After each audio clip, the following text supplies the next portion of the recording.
अस्सलामुअलैकुम दोस्तों नमाज से रिलेटेड एक ऐसे प्रॉब्लम के बारे में आज हम बात करने वाले हैं जो कि लगभग हर किसी को फेस करना पड़ता है। दोस्तों जब भी हम नमाज पढ़ते हैं तब हमारी नमाज में हमेशा कभी या कभी आप गौर करोगे तो बुरे ख्यालात आ जाते हैं। तो इसी के बारे में हम आज जानेंगे कि ये बुरे ख्यालात क्यों आते हैं और इन्हें कैसे दूर करना है। तो दोस्तों आप सभी से मेरी ये गुजारिश है कि वीडियो के एंड तक बने रहें ताकि आपका भी ये प्रॉब्लम दूर हो जाए।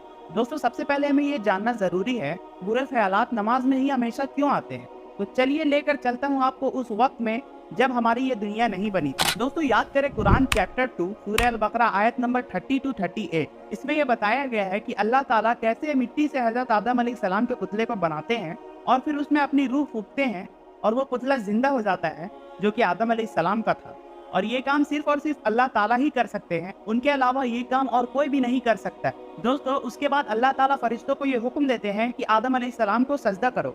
अल्लाह ताला का हुक्म सुनते ही फरिश्ते फौरन सजदे में गिर जाते हैं। यहाँ तक तो सब सही चलता है, पर इसके बाद एंट्री होती है इस कहानी के विलेन की, इस स्टोरी के विलेन की, जो कि आप सभी जानते हैं इस स्टोरी का विलेन कौन है। तो कमेंट में बताएं। दोस्तों अल्लाह ताला ने फरिश्तों को नूर से, इंसानों को मिट्टी से और जिन्नातों को आग से पैदा किया है। तो इस कहानी का जो विलेन है वो जिन्नात की कैटेगरी में आता है। दोस्तों इब्लीस, जब अल्लाह ताला इब्लीस को हुक्म देते हैं कि आदम अलैहिस्सलाम को सजदा करो तो इब्लीस कहता है कि ऐ अल्लाह तूने मुझे आग से पैदा किया और इसे मिट्टी से, मैं इस मिट्टी के पुतले को सजदा करूं।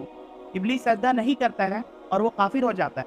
और चूंकि इब्लीस इस इंसिडेंट से पहले तक अल्लाह ताला का एक नेक बंदा था, इब्लीस ने सबसे ज्यादा अल्लाह ताला की इबादत की थी, तो अल्लाह ताला के सामने ये पेशकश रखता है और कहता है ऐ अल्लाह मैंने तेरी इतने सालों तक इबादत की है और तूने मुझे इस मिट्टी के पुतले की वजह से अपने अर्श से निकाल दिया, तो आज के बाद से मुझे इतनी कुव्वत और मोहलत दे दे कि मैं इस दुनिया में जितने भी इब्ने आदम आएंगे, यानी कि जितने भी इंसान आएंगे, मैं उन सब को बहकाऊंगा और जहन्नुम की तरफ लेकर जाऊंगा। अल्लाह ताला इब्लीस की ये पेशकश कबूल कर लेते हैं और फरमाते हैं कि जा, जो मेरा नेक बंदा होगा वो तेरे बहकावे में कभी नहीं आएगा, और जो शख्स तेरे बहकावे में आता है और तेरी पैरवी करता है मैं उसको तेरे साथ जहन्नुम में डाल दूंगा जब तक कि वो तौबा न कर।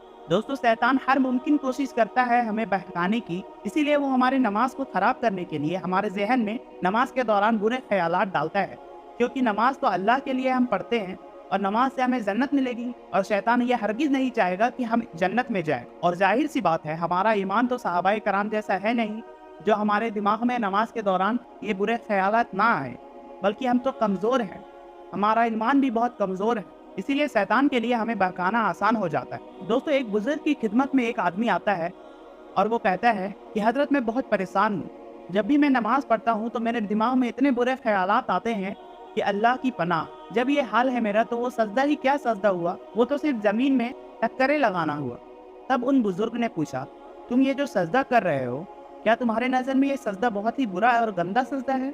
तब उस आदमी ने कहा जी हाँ बहुत गंदा सजदा है, क्योंकि मेरे दिमाग में इतने बुरे ख्यालात आते हैं, मुझे नहीं लगता कि मेरी नमाज होती हो। फिर बुजुर्ग ने कहा ये नापाक और गंदा सजदा तो अल्लाह ताला के सामने हरगिज नहीं करना चाहिए। अच्छा तुम ऐसा करो, तुम ये नापाक और गंदा सजदा मेरे सामने करो, क्योंकि अल्लाह के सामने तो एकदम पाकीज़ा और आला दर्जा का सजदा करना चाहिए, और ये नापाक सजदा है तो ये सजदा तुम मुझे कर।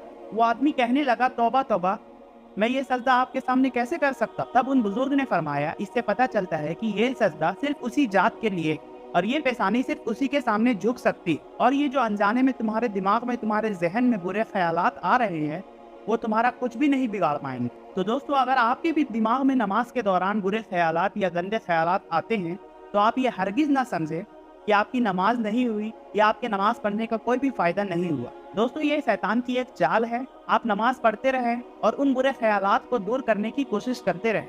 अगर आप ऐसा करते हैं तो इससे पता चलता है कि आपके अंदर ईमान बाकी है। तो दोस्तों ऐसे ही इस्लामिक और इंफॉर्मेटिव वीडियोस देखने के लिए इस चैनल को सब्सक्राइब और वीडियो को लाइक एंड शेयर जरूर करें।